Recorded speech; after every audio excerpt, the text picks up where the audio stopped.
হুজুরের আকারে দেখানো হবে অথবা রাসূলকে সরাসরি দেখানো হবে। বলা হবে মা কুনতা তাকুলু ফি হাদার রাজুল, এই লোকটি সম্পর্কে ধারণা কি? মুমিন ব্যক্তি বলবে হাদা নবিয়ুনা মুহাম্মাদুর রাসূলুল্লাহ সাল্লাল্লাহু আলাইহি ওয়াসাল্লাম, ইনি আমার তো সেই নবী মুহাম্মাদুর রাসূলুল্লাহ সাল্লাল্লাহু আলাইহি ওয়াসাল্লাম। যে ব্যক্তি বিদ্রোহ করেছে এবং দুনিয়ার জীবনকে অগ্রাধিকার দিয়েছে তার জায়গা হচ্ছে জাহান্নাম। জোরে বলেন নাউজুবিল্লাহ। যে ব্যক্তি আল্লাহর সঙ্গে বিদ্রোহ করেছে আর পরকালের জন্য পাথর জোগাড় করে নাই, দুনিয়াকে অগ্রাধিকার দিল, পরকালকে ভুলে গেল, তার জায়গা হলো জাহান্নাম। وَأَمَّا مَنْ خَافَ مَقَامَ رَبِّهِ وَنَهَى النَّفْسَ عَنِ الْهَوَى فَإِنَّ الْجَنَّةَ هِيَ الْمَأْوَى। আর যে ব্যক্তি আপন প্রভুর সামনে উপস্থিত হওয়াকে ভয় করেছে এবং আপন প্রবৃত্তিকে লালসা মুক্ত করেছে, লালসার হাত থেকে রক্ষা করেছে, আল্লাহ রাব্বুল আলামিন কিয়ামতের দিন তার জন্য রেখে দিয়েছেন জান্নাত। তার জন্য কোন জায়গা? জান্নাত। আমাদেরকে পরকাল ভিত্তিক জীবন যাপন যদি করি তাহলে কবরের জবাবগুলি খুব আসান হবে। আর যদি পরকাল ভিত্তিক জীবন যাপন না হয় কবরটা মুসিবত হয়ে যাবে। হযরত ওসমান রাদিয়াল্লাহু তাআলা আনহু কবরের কাছে গিয়ে খুব কাঁদতেন। সাহাবায়ে কেরাম প্রশ্ন করেছেন, হুজুর রাসূল করিম সাল্লাল্লাহু আলাইহি ওয়াসাল্লাম যখন জান্নাত ও জাহান্নামের ওয়াজ করেন তখনও তো এত বেশি আপনি কাঁদেন না, যত বেশি কাঁদেন কবরের কাছে এসে, কারণ কি? হযরত ওসমান রাদিয়াল্লাহু তাআলা আনহু বলতেন, আমার সাথীরা, আমি আমার হাবিবের কাছে, আল্লাহ রাব্বুল আলামিনের রাসূলের কাছে আমি শুনেছি এই কবরটাই হলো প্রথম স্টেশন, এই কবরটাই হলো প্রথম ইমিগ্রেশন কাউন্টার। এই জায়গায় কেউ যদি ধরা পড়ে যায়, কারো যদি চার্জশিট হয়ে যায়, সব জায়গায় ধরা পড়ে যাবে, হাসরে মিজানে সিরাতে কোনো জায়গায় নাজাত পাবে না। আর এই কবরটা যদি কেউ মুক্তি পেয়ে যায়, মিজান সিরাত হাসর সব জায়গা থেকে আল্লাহ তাআলা ভালোভাবে পার করে দিবেন। এটা হলো আসল জায়গা, মারাত্মক জায়গা, খুব মারাত্মক জায়গা। আমি এটাকে ইমিগ্রেশন কাউন্টার বলেছি আমার ভাষায়। ইমিগ্রেশন কাউন্টার যারা বিদেশ ভ্রমণ করেছেন তারা জানেন। লন্ডন যাবেন, আমেরিকা যাবেন, সৌদি আরব যাবেন, যে কোনো বিদেশে যাবেন, গেলেই পাসপোর্ট তারা দেখবে। পাসপোর্টে আপনার ন্যাশনালিটি কোনটা সেটাই তারা জানতে চাইবে। আপনি কোন দল করেন এটা তারা জানতে চাইবে না। আপনি কোন ভাষায় কথা বলেন তাও তাদের জানার দরকার নেই। প্রথমেই তারা আপনার ন্যাশনালিটি দেখবে, আপনার আইডেন্টিটি কি তারা জানতে চাইবে। তারপরে যদি স্যাটিসফ্যাক্টরি হয় আপনাকে ভিসা দিয়ে ভেতরে ঢোকবার ব্যবস্থা করে দেবে। আর যদি তারা স্যাটিসফাইড না হয় তাহলে আপনাকে মেহমানখানায় ঢুকানো হবে গ্রেফতার করে। কবর হচ্ছে এ ধরনের একটি ইমিগ্রেশন কাউন্টার। কবরের ভিতরে মানুষ যখনই রাখা হবে সঙ্গে সঙ্গে দুজন ফেরেশতা আসবে। কবরের কাছে যারা এসেছিল দাফন হয়ে যাওয়ার পর এই লোকগুলি 40 কদম যেতে যতক্ষণ লাগে এর মধ্যেই দুজন ফেরেশতা হয়ে যাবে, এসে জিজ্ঞেস করবে মান রব্বুকা, তুমি কোন দল করতে, ওটা তাদের জানার দরকার নাই। চাকরি কিসে করতেন ওটা জানার দরকার নাই। ব্যবসা করতেন না চাকরি করতেন প্রয়োজন নেই। প্রথমেই জিজ্ঞাসা করা হবে ন্যাশনালিটি, প্রথমেই জিজ্ঞাসা করা হবে তার ন্যাশনালিটি সম্পর্কে, তার আইডেন্টিটিটা কি, এবং সেটাকে সত্যায়িত করার জন্য, বোঝার জন্য 3টি প্রশ্ন। প্রথম প্রশ্ন মান রব্বুকা ওয়া মা দীনুকা ওয়া মান নাবিয়্যুকা, তোমার রব কে, তোমার দ্বীন কি, তোমার নবী কে। যদি এই ব্যক্তি বেঈমান হয়, মুনাফিক হয়, সে বলবে হায় হাতা লা আদরি, হায় হাতা লা আদরি, জানি না আমার রবকে, আমি জানি না। তোমার দিন কি, দিন কারে কয় বুঝি না। এরপরে আল্লাহর নবী জনাবে মুহাম্মদ রাসূলুল্লাহ সাল্লাল্লাহু আলাইহি ওয়াসাল্লামকে দেখানো হবে, বলা হবে মা কুনতা তাকুলু ফি হাদার রাজুল, এই ব্যক্তি সম্পর্কে তোমার ধারণা কি নিকে, বলবে আমি চিনি না। নাউজুবিল্লাহ। বাস, এরপরে তার যা হবার তাই শুরু হয়ে যাবে। আর যদি বান্দাটা মুমিন হয়, প্রশ্ন করা হবে মান রব্বুকা, জবাব দেবে রব্বি আল্লাহ, আমার রব আল্লাহ রাব্বুল আলামিন। ওয়া মা দীনুকা, দীনুনা ইসলাম, আমার দিন হচ্ছে ইসলাম। এরপরে আল্লাহর নবীকে দেখানো হবে। কয়েক রকমের বর্ণনা আছে, কোন বর্ণনায় আছে হুজুরের আকারে দেখানো হবে অথবা রাসূলকে সরাসরি দেখানো হবে। বলা হবে মা কুনতা তাকুলু ফি হাদার রাজুল, এই লোকটি সম্পর্কে ধারণা কি? মুমিন ব্যক্তি বলবে হাদা নবিয়ুনা মুহাম্মাদুর রাসূলুল্লাহ সাল্লাল্লাহু আলাইহি ওয়াসাল্লাম, ইনি আমার তো সেই নবী মুহাম্মাদুর রাসূলুল্লাহ সাল্লাল্লাহু আলাইহি ওয়াসাল্লাম। আমরা যেন এই রকমের জবাব দিতে পারি, আল্লাহ কবুল করো। সকলে জোরে বলেন আমিন। জবাব হয়ে যাওয়ার পর গায়ব থেকে আওয়াজ আসবে, ফাফরিশু বিল জান্নাতি ওয়ালবিসু বিল জান্নাহ, ও আমার ফেরেশতারা আমার এই বান্দাকে জান্নাতের পোশাক পরায়া দাও আর কবরটাকে জান্নাতের বিছানা বিছায়া দাও। জান্নাতের পোশাক পরায় দাও, জান্নাতের বিছানা বিছায়া দাও। ইলা মাদ্দা বাসারিহি, তার চোখের দৃষ্টি যত দূর যায় কবরটা ততটা প্রশস্ত করে দাও। এরপর বেহেশতের পোশাক পরাইয়া বেহেশতের বিছানা বিছায়া ফেরেশতা বলবে নম কা নাওমুল উরুস, ঘুমিয়ে যাও। দুলামিয়া যেমন বাসর সজ্জায় নতুন বউ নিয়ে আরামে ঘুমায়, এরকম আরামে ঘুমায় যাও। ইলা ইয়াউমিল কিয়ামা, কিয়ামত পর্যন্ত ঘুমায় থাকো, আরামে ঘুমিয়ে থাকবে। এরপরে সিংহায় ফুৎকার হবে, সিংহার ফুৎকারের আওয়াজে তার ঘুম ভেঙে যাবে। বলবে ইয়া ওয়াইলানা মান বা'সানা মিন মারকাদিনা, হায় আফসোস, আমার এত আরামের ঘুম থেকে কে আমাকে জাগ্রত করলো, আমার ঘুমটারে নষ্ট করলো কে? আওয়াজ আসবে হাদা মা ওয়াদার রহমান ওয়া সাদাকাল মুরসালুন, এটা হচ্ছে রহমানের সেই ওয়াদা আর মুরসালিনরা নবীরা সত্য কথাই বলেছিলেন, সেই কিয়ামত অনুষ্ঠিত হচ্ছে। আমার বন্ধুগণ, সেজন্য এই দুনিয়ার মোহে পড়ে থাকলে পরে দুনিয়ায় যারা অগ্রাধিকার দিবে দুনিয়াকে পরকালের তুলনায়, জবাব দিতে পারবে না কবরের ভিতরে গিয়া। আর যারা পরকালকে অগ্রাধিকার দিবে দুনিয়ার চাইতে পরকালকে বেশি অগ্রাধিকার দেবে আর আল্লাহর ভয় কলিজার ভিতরে রাখবে, কবরের জবাব সঠিকভাবে দিতে পারবে, কিয়ামতের দিন আল্লাহ রাব্বুল আলামিন তাদের জন্য জান্নাত দান করবেন। জোরে বলেন আমিন। দুনিয়াটা হচ্ছে দুনিয়া যেখানে আমরা আসি। আমি আগেই বলেছি দুনিয়া হচ্ছে আদনা শব্দ থেকে এর উৎপত্তি হয়েছে, তুচ্ছ নিকৃষ্ট, এটার দাম নাই, এটার মূল্য নাই। হযরত ইবনে কাইয়িম রাহিমাহুল্লাহ নওয়ারাল্লাহু মারকাদাহু ওয়া জাআলাল জান্নাতা মাথওয়াহু, হযরত ইবনে কাইয়িম তিনি বলছেন, সুন্দর করে বলছেন দুনিয়া সম্পর্কে, মা মাদা ফিদ দুনিয়া আহলামুন ওয়া মা বাকিয়া মিনহা আমানি ওয়াল ওয়াক্তু বাইনাহুমা দায়ুন। মা মাদা ফিদ দুনিয়া আহলামুন, জীবনের যে অংশ ফেলে এসেছি সেটা আজ একটা স্বপ্ন।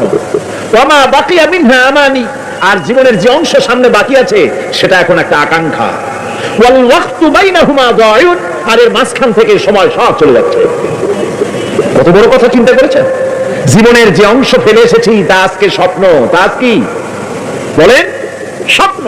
আর সামনে যা আছে সেটা আকাঙ্ক্ষা, আর মাঝখান থেকে সময় সব চলে যাচ্ছে। এরপরে তিনি বলছেন ওয়ামান ইয়াসহাবিদ দুনিয়া ইয়াকুন মিসলা কাবিদিন আলাল মাই খালাতুহু ফুরুজুল আসাবিঈ।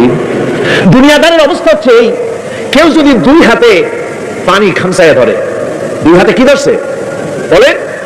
দুই হাতে পানি খামসায় ধরেছে, খুব মজবুত করে ধরেছে, দুই মুঠ পানি, বলেন থাকবে কতটুকু? কতটুকু থাকবে?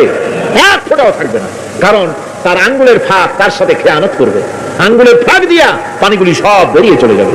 সুতরাং দুনিয়া যারা চায় তারা ঠিক পানি খামসায় ধরলে পানি যেমন হাতের ভেতর থেকে খেয়ানত করে চলে যায়, যারা দুনিয়া চায় দুনিয়াও তাদেরকে ভাবে ফাঁকি দিয়ে চলে যায়। তবুও দুনিয়ার মায়া মানুষের এত বেশি। আল্লাহর নবী বলেন লাউ কানা লি ইবনি আদামা ওয়াদিন মিন যাহাবিন লাহাব্বা ইয়াকুনা লাহু সানিন, এই পৃথিবীতে যদি কাউকে একটা মাঠ ভরে যদি সোনা দেওয়া যায়, লোকটা বলবে রব্বুল আলামিন আমি যদি আরেকটা মাঠ এরকম সোনা ভরা পেতাম। দ্বিতীয় আরেকটা মাঠ দেওয়া হলে আবার বলবে যদি তৃতীয় আরেকটা মাঠ সোনা ভরে যদি পেতাম। নবীজি বলেন ওয়ালা ইয়ামলাউ জাওফু ইবনু আদামা ইল্লা তুরাব, মানুষের পেট 3.5 হাত মাটি ছাড়া, কবরের মাটি ছাড়া মানুষের পেট ভরবে না। আরো চাই, আরো চাই, চাওয়ার কোনো শেষ নাই। মানুষ এভাবে করে দুনিয়ার মহব্বতে এমনি পাগল হয়ে যায়, শুধু দুনিয়ার মহব্বত, পরকালকে বেমালুম ভুলে যায়। আমি কিন্তু এই কথা বুঝাতে চাই নাই যে পরকালের মহব্বতে, পরকালের ভয়তে বা পরকালের জন্য দুনিয়া আপনি বাজার ঘাট বেচা কিনা ব্যবসা বাণিজ্য সবকিছু ভুলে যান না, তা নয়। ভুল বোঝার কোনো কারণ নাই। পরকালকে অগ্রাধিকার দিতে হবে, মানে দুনিয়াটা চিরস্থায়ী জায়গা নয়, চিরস্থায়ী হচ্ছে কোনটা? আখিরাত। চিল্লায় কোনটা? সুতরাং এখানে যা করতে হবে, আখিরাতে জবাবদিহিমূলক জীবনযাপন করতে হবে। আপনি ব্যবসা করবেন, ওজনে কম দিতে পারবেন না, আপনি খাদ্যে ভেজাল দিতে পারবেন না, চুরি করতে পারবেন না, ডাকাতি করতে পারবেন না, জেনা করতে পারবেন না, বদমাশি করতে পারবেন না, মদ খেতে পারবেন না, সন্ত্রাসী হতে পারবেন না, হাইজাকার হতে পারবেন না, চাঁদাবাজ হতে পারবেন না, মুনাফাখোর হতে পারবেন না, আপনি চোরা কারবারি হতে পারবেন না, ঘুষখোর হতে পারবেন না, সুদখোর হতে পারবেন না। এই সব কাজ পরকালকে বিশ্বাস করলেই এ সমস্ত কাজ থেকে মানুষ বিরত থাকতে পারে। কথা ঠিক কিনা? এই হচ্ছে কথা। সুতরাং এই পৃথিবী থাকবে না, এটা কি চিরকাল থাকবে না? এর একটা পরিসমাপ্তি ঘটবে। যেমন করে সারা বছর লেখাপড়া করার পর কলেজে, বিশ্ববিদ্যালয়, মাদ্রাসায়, হাই স্কুলে সব জায়গায় সারা বছর লেখাপড়া করার পর যেমন পরীক্ষা দেওয়ার একটা দিন আসে, সারা বছর ব্যবসা করার পর হিসাব নিকাশ করার যেমন একটা সময় আসে, সারা মাস চাকরি করার পর বেতন পাওয়ার যেমন একটা দিন আসে, সারা জীবন চাকরি করার পর পেনশন পাওয়ার যেমন একটা সময় আসে, অনুরূপ ভাবে এই দুনিয়া যেদিন শেষ হয়ে যাবে, আল্লাহ নির্ধারিত সময় শেষ হয়ে যাওয়ার পর একটা সময় আসবে যখন আল্লাহ রাব্বুল আলামিন সব শেষ করে দিবেন, লন্ডভন্ড হয়ে যাবে, কিছুই থাকবে না। কোরআনে কারীমে আল্লাহ সব বলেছেন, কোরআনে সব আল্লাহ বলে দিয়েছেন। আল্লাহ পাক বলেন এই পৃথিবীর সব কেমন ভাবে ধ্বংস হবে তার চিত্র আল্লাহ পাক কোরআনে কারীমে তুলে ধরেছেন। ইযাস সামাউ ফাতারাত ওয়া ইযাল কাওয়াকিবু তাসারাত ওয়া ইযাল বিহারু ফুজ্জিরাত ওয়া ইযাল কুবুরু বু'সিরাত। যখন আকাশসমূহ দীর্ঘ বিদীর্ণ হয়ে যাবে, তারকাগুলি বিক্ষিপ্ত হয়ে ছিটকে পড়বে, আর সমুদ্রগুলি উচ্ছ্বসিত হয়ে পড়বে, কবরগুলি সব তার ভেতরে যা আছে উদ্গীরণ করে দেবে, তারকাগুলি স্থিরিত হয়ে যাবে। এরপরে সমস্ত আকাশগুলি কিতাবের পৃষ্ঠার মতো একটার পরে একটা ঠাস ঠাস করে পড়তে থাকবে, চূর্ণ বিচূর্ণ হয়ে ভেঙে চুরে একাকার হয়ে যাবে। পাহাড়গুলিকে উড়িয়ে দেওয়া হবে, চন্দ্র এবং সূর্য একাকার হয়ে যাবে। আল্লাহ রাব্বুল আলামিন বলেন ফাইদা বারিকাল বাসার ওয়া খাসাফাল কমার ওয়া জুমিআশ শামসু ওয়াল কমর। চক্ষু যখন বিস্ফারিত হয়ে যাবে, চাঁদ যখন তার আলো হারিয়ে ফেলবে, সূর্য যখন তার আলো হারিয়ে ফেলবে, চাঁদ আর সূর্য সব একাকার হয়ে যাবে, সেই সময় অবস্থাটা কি চিন্তা করো। মানুষ হয়রান হয়ে দৌড়াদৌড়ি করবে। وحملت الأرض والجبال فدكتا دكة واحدة। জমিন এবং পাহাড়গুলির মধ্যে আল্লাহ রাব্বুল আলামিন সংঘর্ষ বাঁধিয়ে দিবেন, পাহাড়গুলি ভেঙে চুরে টুকরা টুকরা হয়ে যাবে, পাহাড়গুলি উঁচু করে জমিনের উপরে আছাড় মেরে আল্লাহ রাব্বুল আলামিন ভেঙে চুরে চুরমার করে দিবেন। সুবহানাল্লাহ। ওয়াতাকুনুল জিবালু কালইনিল মানফুশ। পাহাড়গুলো পেঁজা ধোনা তুলার মতো করে উড়িয়ে দেওয়া হবে, পাহাড় উড়ে যাবে। সুবহানাল্লাহ। পাহাড় পাথরের তৈরি করা পাহাড়, এই পাহাড়গুলি তুলার মতো হয়ে উড়বে কিভাবে?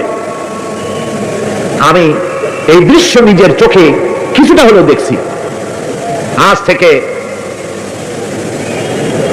10 দিন আগে আমি ইতালি সফর করে এসেছি। ইতালির রাজধানী রোম। রোম প্রাচীন সভ্যতার লালন ভূমি। কোরআনে কারিমে সূরা রোম রয়েছে, এই রোম সেই রোম।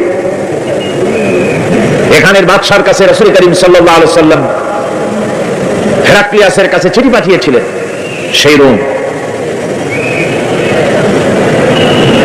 12 থেকে 15,000-এর মতো বাংলাদেশি মুসলমান সেখানে আছে। জুমার দিন যেদিন আমি গেলাম তার পরের দিনই জুমা ছিল।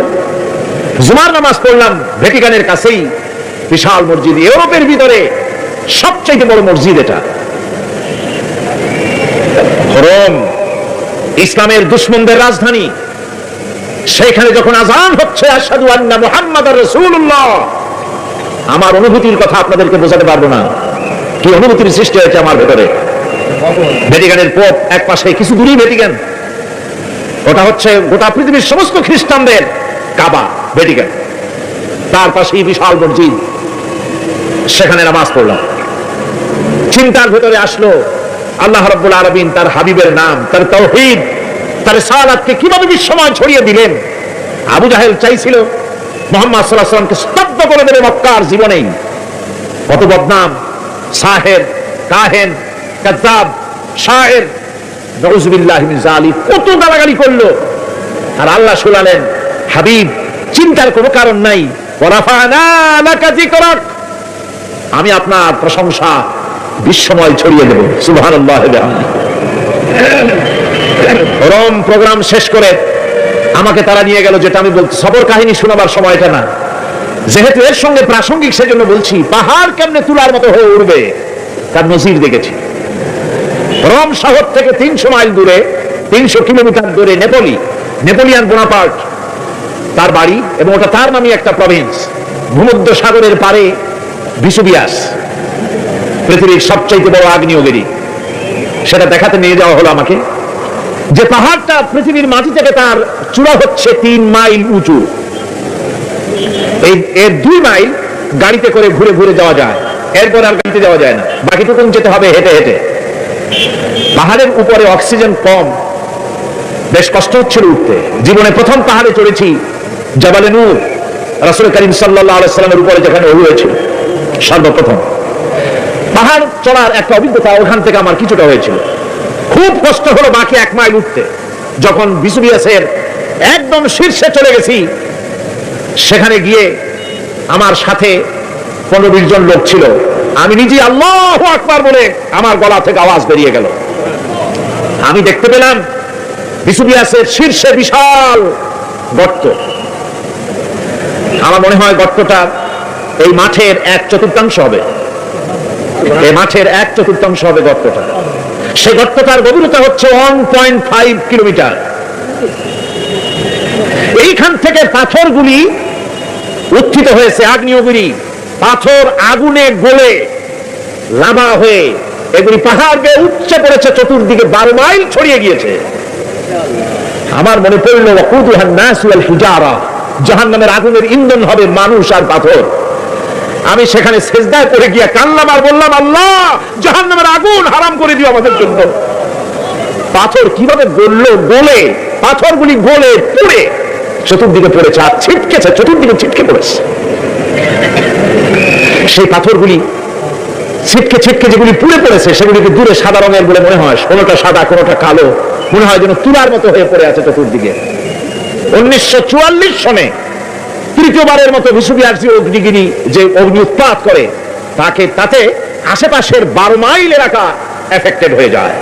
পাথরগুলি গলে এভাবে বিধ্বস্ত করে দিয়েছে। এখান থেকে এখানে জোহরের নামাজ, আসরের নামাজ আমরা পড়লাম, আল্লাহর কাছে খুব দোয়া করলাম।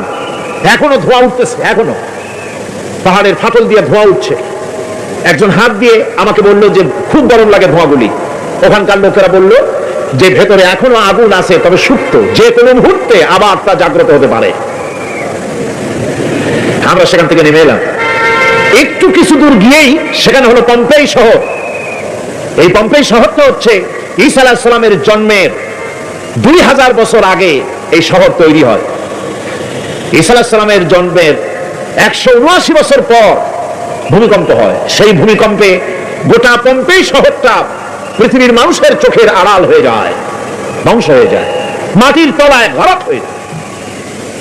আজ থেকে 200 বছর আগে মাটি খনন করতে গিয়ে এই শহর আবিষ্কৃত হয়। পুরা শহরটা খুঁড়ে তারা বের করেছে। 180 হেক্টর জমিনের উপরে এই বিশাল শহর। ঘুরে ঘুরে দেখলাম, গাড়ি চলে না সেখানে, পায়ে হেঁটে দেখতে হলো। প্রশস্ত রাস্তা। আজ থেকে 4000 বছর আগের মানুষেরা রাস্তা বানাতে জানতো পাথর দিয়ে, এবং রাস্তার দুধারে তাদের ছিল ফুটপাত, পানির ব্যবস্থা, নগরায়নের সব রকমের সুযোগ সুবিধা। তারপরে সেখানে বিচারালয়, এরপরে দোকানপাট, বাজার ঘাট, সবকিছুর ব্যবস্থা রয়েছে। বিশাল বিশাল পাথরগুলি দিয়ে পিলার তৈরি করা। ভাবলাম এই পিলারগুলি, এই পাথরগুলি তারা কিভাবে ক্রেন ছাড়া এত উপরে উঠালো কি করে, আমার মাথায় আসলো না। পাথর কেটে কেটে সুন্দর সুন্দর অঙ্কন শিল্প তারা করেছে। এরপরে ঘুরতে ঘুরতে বাদশার মাজার বাড়িতে গিয়ে ঢুকলাম। সেখানে গিয়ে দেখলাম উলঙ্গ এত মূর্তি পাথরের তৈরি করা। পাথর কেটে কেটে দেওয়ালে যৌন মিলনের এমন কোন অশ্লীল ছবি নাই তা তারা সেখানে তৈরি করে নাই। উলঙ্গ মূর্তি আর উলঙ্গ যৌন মিলনের অসংখ্য ছবি দিয়ে এই এলাকা ভরা। তখন আমি বুঝলাম আল্লাহর গজব হওয়ার কারণটা কি, এই শহরটা মাটির নিচে ভরাট হয়ে যাওয়ার কারণটা কি। আল্লাহ পাক জেনা ব্যভিচার যে দেশে বেশি হয় আল্লাহ পাক বরদাস্ত করেন না। দুশ্চরিত্র যে দেশের মানুষ দুশ্চরিত্র হয়ে যায়, জেনা ব্যভিচার বেশি হতে থাকে, আল্লাহ হরক করে দেন, গজব দেন। এই গজব এক এক সময় এক এক রকমের হয়ে আসে। কখনো মাটির নিচে দাবায় দেন, কখনো মহামারী, কোন দেশে কলেরা, কোন দেশে জলোচ্ছ্বাস, কোথাও ভূমিকম্প, আর সর্বশেষ এই জেনা ব্যভিচারের জন্য আল্লাহ পাকের চূড়ান্ত এই যৌনতার অশ্লীলতার জন্য চূড়ান্ত গজব বর্তমান বিশ্বের জন্য এইডস। আল্লাহ পাক এই গজব দিয়েছেন। বন্ধুগণ, আমি সেই জায়গা, আমি সেখানে যা দেখলাম যে আল্লাহ পাক পাহাড়গুলিকে কিভাবে উড়াবেন, এটা অস্বীকার করার কোনো উপায় নাই, বিশ্বাস তো করতামই। তবে হযরত ইব্রাহিম আলাইহিস সালাম যেমন বলেছিলেন, রব্বি আরিনি কাইফা তুহিল মাউতা, আয় আল্লাহ তুমি মরাকে চিন্তা করবা কেমনে? আল্লাহ পাক বলেন আওয়ালাম তুমিন, তুমি বিশ্বাস করো না? ইব্রাহিম আলাইহিস সালাম বললেন বালা, অবশ্যই বিশ্বাস করি, ওয়ালাকিন লায়াতমাইন্না কলবি, যদি চোখে দেখতাম তাহলে আমার অন্তরাত্মা খুব ঠান্ডা হতো। আল্লাহ রাব্বুল আলামিন চোখে দেখায় দিলেন জিন্দা কেমনে মুর্দা হবে, মুর্দা কেমনে জিন্দা হবে, আল্লাহ দেখায় দিলেন, পাহাড় উড়ায় দিবেন আল্লাহ রাব্বুল আলামিন। একথা কলিজার মধ্যে এটার উপর ঈমান বিশ্বাস, কিন্তু আল্লাহ চোখে দেখাইছেন, ঈমান আরো মজবুত হয়েছে, যা ছিল আরো মজবুত হয়েছে। সুবহানাল্লাহ, আল্লাহর ভয়তে কলিজা কেঁপেছে। আমি পাহাড়ের উপরে কেঁদেছি, জার হয়ে কেঁদেছি। বন্ধুগণ, আল্লাহ সুবহানাহু ওয়া তাআলা এই জন্য বলেছেন কুল সিরু ফিল আরদ, আমার জমিন ঘোরো, ভালো করে দেখো, কাইফা কানা আকিবাতুল মুকাজ্জিবিন, মহাসত্যকে যারা অস্বীকার করেছে তাদের পরিণতি আমি কি করে দিয়েছি, এগুলি চোখে ভালো করে তাকায় দেখো। আমার বন্ধুগণ, সুতরাং এই পৃথিবীর অবসান হবে, এই পৃথিবী ধ্বংস হবে, এই পৃথিবী চূড়ান্ত ভাবে শেষ হয়ে যাবে। হ্যাঁ, আরেকটি কথা বলতে হয়, সেটা হচ্ছে যে এই রোম থেকে আরেকটু দূরে 900 মাইল দূরে হচ্ছে সিসিলি, 900 মাইল দূরে। সেখানে এই সিসিলি মুসলমানেরা শাসন করেছিল 350 বছর। সেই সিসিলিতে রয়েছে 360টা মসজিদ মুসলমানদের করা। সমস্ত মসজিদগুলি আজ তালা বন্ধ, একটা মসজিদও খোলা নাই। সেখানকার মুসলমানেরা ওয়াজ শুনতে এসেছিল রোমে। আমি তাদের জন্য পরামর্শ দিয়েছি যে গভর্নমেন্টের কাছে তোমরা দাবি জানাও যে অন্তত একটা মসজিদের দরজা আমাদের জন্য খুলে দাও। রোমের অবস্থানরত প্রবাসী বাংলাদেশি মুসলমানেরা আমাকে বলেছে, তাদের অনেকের বাড়ি চট্টগ্রামও আছে, আমাকে বলেছে তাদের চোখে পানি আসছে বলার সময় যে চিরময় তাফসীর মাহফিল যখন আসে তখন যেটা কানতে থাকে যাওয়ার জন্য, তো যাওয়া তো সম্ভব না এত দূর থেকে, আমাদের সালাম বলে দিবেন যত লোক আসবে, আর আমাদের জন্য দোয়া করতে বলবেন যে এই রোমের ভিতরে আমরা ইসলামের আদর্শের ভিত্তিতে আমরা যেন চলতে পারি, আপনারা দোয়া করুন তাদের জন্য। ভাইরা আমার, এই পৃথিবী একদিন পরিসমাপ্তি ঘটবে এবং আল্লাহর দরবারে আমাদেরকে উঠতে হবে এবং সেখানে আমাদের বিচার হবে। সেখানে আমাদের কি হবে? বিচার হবে। আল্লাহ পাক বিচারটাকে নির্ভুল করার জন্য, সঠিক করার জন্য প্রত্যেকের গলায় আমলনামা ঝুলায় রাখছেন, এখানে রেকর্ডের ব্যবস্থা করা হয়েছে। আল্লাহ পাক বলছেন ওয়া কুল্লু ইনসানিন আলজামনাহু তায়রাহু ফি উনুকিহি ওয়া নুখরিজু লাহু ইয়াওমাল কিয়ামাতি কিতাবান ইয়ালকাহু মানশুরা। আল্লাহ পাক বলেন প্রত্যেকের ভালো মন্দ কর্মফল, কর্মলিপি আমি তার গলায় ঝুলায় রেখেছি। কিয়ামতের দিন সে নিজের কাছে স্পষ্ট সব দেখতে পারবে, কোনো জিনিস বাদ পড়বে না। তার গলায় তার আমলনামা ঝুলানো আছে, সব রেকর্ড হতেছে। আমরা যা করছি সবগুলি রেকর্ড হয়ে যাচ্ছে। বর্তমান বিজ্ঞানীরা আবিষ্কার করেছে যে মানুষের শরীরের ভিতরে ডিএনএ আছে, রক্তের ভিতরে ডিএনএ, এটা একটা কোড। মানুষের রক্তের ভিতরে ডিএনএ আছে, যেমন তার ব্রেনের ভিতরে কতগুলি কোষ আছে, এক একটা কোষ এক এক ধরনের কাজ করে, অনুরূপ ভাবে তার শরীরের ভিতরে রক্তের ভিতরে ডিএনএ আছে। এই ডিএনএটা কি? এই ডিএনএটা হচ্ছে, এই ডিএনএ একটা কম্পিউটারের মতো কাজ করতেছে। লোকটা কি করবে, কোথায় যাবে, সে ভালো হবে মন্দ হবে কি হবে, সব তার ডিএনএ এর মধ্যে রেকর্ডকৃত আছে। এটা বোঝার জন্য একটা সুন্দর দৃষ্টান্ত দেওয়া যায়। যেমন এই কাগজটাকে আপনারা মনে করুন একটা গাড়ির ব্লুপ্রিন্ট, একটা গাড়ির ব্লুপ্রিন্ট। এখানে লেখা আছে গাড়ি কিভাবে তৈরি হবে। এই কাগজটা নিয়ে ঘরের মধ্যে রেখে দিলেন, এখন এই কাগজটা থেকেই অটোমেটিক গাড়ির উইন্ডো তৈরি হলো, শিল তৈরি হলো, গাড়ির বডি তৈরি হলো, চেসিস তৈরি হলো, টায়ার তৈরি হলো, ইঞ্জিন তৈরি হলো, ব্যাটারি তৈরি হলো, পেট্রোল নিল, আর কোন রকমের ড্রাইভার ছাড়াই গাড়ি চলতে আরম্ভ করলো। এই কথাটা যদি মনের মাথার মধ্যে আনতে পারেন যে এটা কিভাবে হইতে পারে, এতে লেখা অনুযায়ী যেভাবে হওয়া যদি সম্ভব হয়, অনুরূপ ভাবে মানুষের রক্তের ভিতরে ডিএনএ এর আবিষ্কার করেছে, এর ভিতরে মানুষের ভালো মন্দ কোথায় যাবে কি করবে সবকিছুর মধ্যে রয়েছে। কোরআনে কারীমে আল্লাহ রাব্বুল আলামিন, আমি গত বছর বলছিলাম যে বিজ্ঞানের আবিষ্কার যত বাড়বে কোরআন বোঝা মানুষের জন্য তত সহজ হবে। সুবহানাল্লাহ, কোরআন বোঝা মানুষের জন্য তত সহজ হবে। সুতরাং মানুষের গলার সাথে আল্লাহ পাক বলছেন যে একটা আমলনামা আমি ঝুলাই দিয়েছি তার গলার সাথে, সে যা করতেছে ওখানে সব লিপিবদ্ধ হচ্ছে, কম্পিউটারাইজড, কম্পিউটারের মতো এগুলি সব গ্রহণ করতেছে। এগুলি কিয়ামতের দিন তার সামনে হাজির করা হবে। কিয়ামতে যখন আমলনামা তার সামনে দিয়ে বলা হবে, ইকরা কিতাবাকা কাফা বিনাফসিকাল ইয়াওমা আলাইকা হাসিবা, তাকে বলা হবে নিজের কর্মলিপি নিজেই পড়ো, আজ তুমি তোমার নিজের হিসাব নিতে যথেষ্ট। বন্ধুগণ, এই মাহফিলে যত লোক আমরা বসে আছি, আমরা আমাদের হিসাব নিতে যথেষ্ট না আরেকজন লাগবে? কোন আমরা যথেষ্ট কিনা? কথা বোঝেন নাই? আমি বলতে চাইছি এটা, আমরা যদি এখন চোখ বুঝে চিন্তা করি যে পিছনের জীবনে কি করেছি, মনে পড়বে নাকি পড়বে না? বলেন সবাই, পড়বে কি পড়বে না? ছোটবেলায় কবে পায়ের নিচে কাঁটা ফুটেছিল, কবে কোথায় আছাড় খেয়েছিলেন, কবে কার বেল তাল আম কাঁচা আম চুরি করে খেতে গিয়ে কিল খেয়েছিলেন, তারা খেয়েছিলেন, তাকে এখন মনে নাই? আছে। তাহলে কিল, ওই তাল বেল চুরি করতে গিয়ে যে কিলটা খাইছিলেন সেটাও মনে আছে, ভালো মন্দ সব মনে আছে। তাহলে কোন হোটেলের রুমে কি করছিলেন, কোন স্কুলে কোন কলেজে কি করছিলেন, তারপরে জীবনে ছোট বড় ঘটনাগুলি সব বুঝতে মনে পড়বে না? এবার হিসাব করেন, মনে যদি পড়ে এবার হিসাব করেন আপনি জান্নাতি না জাহান্নামী।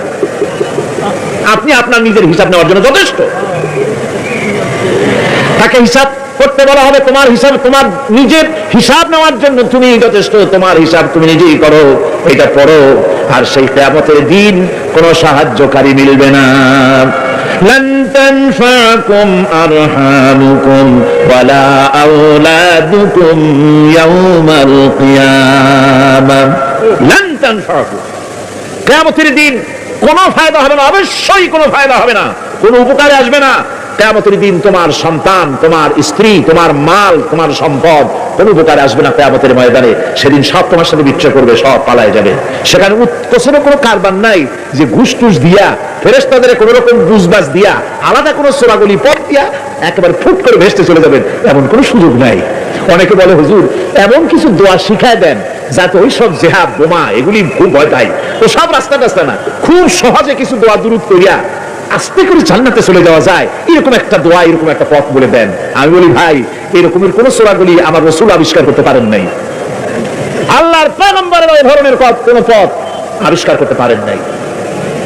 সেখানে কিয়ামতের দিন কাউকে উৎকোচ গ্রহণ করার কেউ নাই, উৎকোচ দেওয়া যাবে না। আর উৎকোচ দিবি নেবে কি? আপনার কাছে কিছু নাইও, থাকলেও নেওয়ার কেউ নাই। এই দুনিয়ায় ফাঁকিবাজি করে বহুত কিছু করা যায়, কিন্তু কিয়ামতের মাঠে এগুলি কিছুই চলবে না। اليوم لا ينفع مال ولا بنون, কিয়ামতের দিন ধন সন্তান সন্ততি আর সম্পদ কোনো কাজে লাগবে না। সেদিন শুধু আমল যদি ভালো হয় কাজে লাগবে, আমল খারাপ হবে সব শেষ হয়ে যাবে। আল্লাহ রাব্বুল আলামিন নবীজিকে ডেকে বলেছেন, নবী আপনি বলেন, কুল মা কুনতু বিদআম মিনার রাসূল, আপনি বলেন আমি কোন নতুন রাসূল নই, আমার আগে অনেক নবী রাসূল পৃথিবীতে এসেছেন, তারা বিদায় হয়ে গেছেন। আমি জানি না কিয়ামতের দিন আল্লাহ রাব্বুল আলামিন আমার সাথে কি ব্যবহার করবেন, আর আমি এও জানি না যে কিয়ামতের দিন আল্লাহ পাক তোমাদের সাথে কি ব্যবহার করবেন। এই আয়াত নাযিল হওয়ার পর আল্লাহর হাবিব তার মেয়েকে ডাকলেন, জামাইকে ডাকলেন, নাতিদেরকে ডাকলেন, আহলে বাইতদেরকে ডাকলেন, আর বললেন, ও আমার মেয়ে কলিজার টুকরা ফাতেমা গো শোনো, কেবলমাত্র আয়াত নাজিল হয়ে গেল, আল্লাহ পাক আমাকে শোনাচ্ছেন কিয়ামতের দিন আমি জানি না আমার সঙ্গে কি ব্যবহার করা হবে, আর এও জানি না যে তোমাদের সাথে কি ব্যবহার করা হবে। আমার কলিজার টুকরা মেয়ে ফাতেমা, কিয়ামতের দিন মুহাম্মদ সাল্লাল্লাহু আলাইহি ওয়াসাল্লামের মেয়ে, এই হিসাবে তোমার নাজাতের ফয়সালা হবে না। আমার কলিজার টুকরা নাতি হাসান আর হোসেন, কিয়ামতের দিন মুহাম্মদ সাল্লাল্লাহু আলাইহি ওয়াসাল্লামের নাতি হিসাবে ফয়সালা হবে না। ও আমার জামাই হযরতে আলী, কিয়ামতের দিন আমার জামাই হিসাবে নাজাতের ফয়সালা হবে না। আমল যদি ভালো হয় ফয়সালা ভালো হবে, জান্নাতে চলে যাবে। আমল যদি খারাপ হয় কার নাতি কার জামাই দেখা হবে না। সুবহানাল্লাহ, কঠিন কিয়ামতের মাঠ। এই পরকালের বিশ্বাস যদি কলিজার মধ্যে ঢোকে মানুষ ভালো হয়ে যাবে। কোন সুবহানাল্লাহ। আপনাদের দৃষ্টিতে পারবে? কথার জবাব যে দিলেন না। পুলিশে কি মানুষের চরিত্র ভালো বানাইতে পারবে? পুলিশের চরিত্র ভালো বানাবে কেনা? সেটাই তো কথা। মানুষের চরিত্র যাতে ভালো থাকে, মানুষের যেন খারাপ কাম না করে, সেজন্য পুলিশ। পুলিশ যাতে খারাপ কাম না করে, সেজন্য আরো একটা ডিপার্টমেন্ট আছে না? তারা যাতে খারাপ কাজ না করে, সেজন্য আর একটা আছে। এন্টি করাপশনের আবার এন্টি করাপশন আছে, তার উপর আবার এন্টি করাপশন আছে। এন্টিটার অভাব নাই। সুতরাং পুলিশ দিয়া, বিডিআর দিয়া, আর্মি দিয়া মানুষের, দেশের, জাতির চরিত্র ভালো বানানো যায় না। রাসূলুল্লাহ এ দিয়ে বানান না, এটা ইসলামের নিয়ম নয়। পুলিশ দিয়া, আর্মি দিয়া দেশের মানুষের চরিত্র ভালো বানানো যায় না। চরিত্র ভালো বানানো যায় কেবলমাত্র পরকালে ভয় দিয়া। কি ঘিরে ভয় দিয়া? ওই যে মক্কার জীবনে ওই সমস্ত মানুষগুলি যারা চুরি করত, ডাকাতি করত, জিনা করত, বদমাশি করত, যারা শয়তানি করত, যারা মানুষকে খুন করত, এই মানুষগুলি এত ভালো হয়ে গেল, যারা চুরি ছেড়ে দিল, ডাকাতি ছেড়ে দিল, জিনা ব্যভিচার ছেড়ে দিল, এত ভালো হয়ে গেল, পৃথিবীর মধ্যে সেরা মানুষ তারা হয়ে গেলেন। জোরে বলেন সুবহানাল্লাহ। নবীর সাহাবীরা পৃথিবীর শ্রেষ্ঠ সন্তান, নবীর সাহাবীরা পৃথিবীর সেরা মানুষ, তাদের চাইতে সেরা মানুষ নবীদের পরে আর কেউ হতে পারে না। জোরে বলেন সুবহানাল্লাহ। নবীর পরে পৃথিবীতে শ্রেষ্ঠ মানুষ কারা? সাহাবায়ে কেরাম রিদওয়ানুল্লাহি তাআলা আলাইহিম আজমাইন। ওনারা তো কুফরের মধ্যে ছিলেন, শিরকের মধ্যে ছিলেন, চুরি, ডাকাতি, জিনা, ব্যভিচার এমন কোনো পাপ নাই যা করা হয়নি। তারপরে যখন আল্লাহর নবীর কাছ থেকে তাওহীদ, রিসালাত ও আখিরাতের দাওয়াত পেলেন, কি সোনার মানুষ এক একজন হয়ে গেলেন। সুবহানাল্লাহ। যারা ছিলেন নারীর সতীত্বের জম, তারা হয়ে গেলেন নারীর সতীত্বের পাহারাদার। যারা মানুষের মাল চুরি করত, ডাকাতি করত, তারা রাতভর মানুষের মালের পাহারা দিল, মানুষের রক্তের পাহারা দিল। সুবহানাল্লাহ ওয়া বিহামদিহি। রক্ত ও সম্পদের পাহারা দিল। রাসূল বললেন, খায়রুল কুরুনি কারনি, সর্বশ্রেষ্ঠ যুগ তো আমার যুগ। বন্ধুগণ, এরপরে একটা জীবন আসবে ওই কিয়ামতের ময়দানে। এই পরকালের বিশ্বাসটা গুরুত্বপূর্ণ ব্যাপার। আমাদের সব কিছুর হিসাব দেওয়া লাগবে। আল্লাহ পাক বলেন, ইন্নাস সামআ ওয়াল বাসারা ওয়াল ফুআদা কুল্লু উলাইকা আনহু মাসউলা। নিঃসন্দেহে মানুষের শ্রবণ শক্তি, দর্শন শক্তি এবং তার অন্তঃকরণের কল্পনা সম্পর্কে আল্লাহ রাব্বুল আলামিনের কাছে জিজ্ঞাসিত হতে হবে। কান দিয়া কি করেছিল, চোখ দিয়া কি করেছিল, মুখ দিয়া কি করেছিল, হাত দিয়ে কি করেছিল, সবকিছুর জবাব আল্লাহ রাব্বুল আলামিনের কাছে দিতে হবে। সবটার জবাব দিতে হবে, কোনো কিছু বাদ যাবে না। এমনকি মনের ভিতরে যে কল্পনা আমরা করি, এই কল্পনার হিসাব আল্লাহর দরবারে দিতে হবে। কোরআনে কারীম বলছেন, ওয়া ইন তুবদু মা ফি আনফুসিকুম আও তুখফুহু ইউহাসিবকুম বিহিল্লাহ। মনের ভিতরে তুমি যেটা কল্পনা করো সেটা প্রকাশ করো, অথবা তুমি গোপন রাখো, যাই তুমি করো না কেন, আল্লাহ রাব্বুল আলামিন এর হিসাব তোমার কাছে নেবেন। ফায়াগফিরু লিমান ইয়াশা ওয়া ইউআযযিবু মান ইয়াশা ওয়াল্লাহু আলা কুল্লি শাইইন কাদির। মহান আল্লাহ পাক বলেন, করার পর তোমার মনের ভিতরে কি কল্পনা করেছিলে ওইটার হিসাব আমি নেব। হিসাব নেওয়ার পর যারে খুশি ক্ষমা করে দেব, যাকে খুশি শাস্তি প্রদান করব। সবকিছুর উপরে আল্লাহ রাব্বুল আলামিন শক্তিমান, সব তিনি করতে পারেন, সমস্ত কুদরত রয়েছে তার। সুতরাং মানুষদেরকে, আল্লাহর বান্দাদেরকে বিশ্বাস করতে হবে যে আমার কোনো কথা বাদ যাবে না। কথাগুলি রেকর্ড হচ্ছে, কথা রেকর্ড হচ্ছে। আমি যে ওয়াজ করতেছি এই কথাগুলি রেকর্ড হচ্ছে নাকি হচ্ছে না? অনেক টেপ রেকর্ডার রেকর্ড হচ্ছে, অডিও ভিডিও হচ্ছে।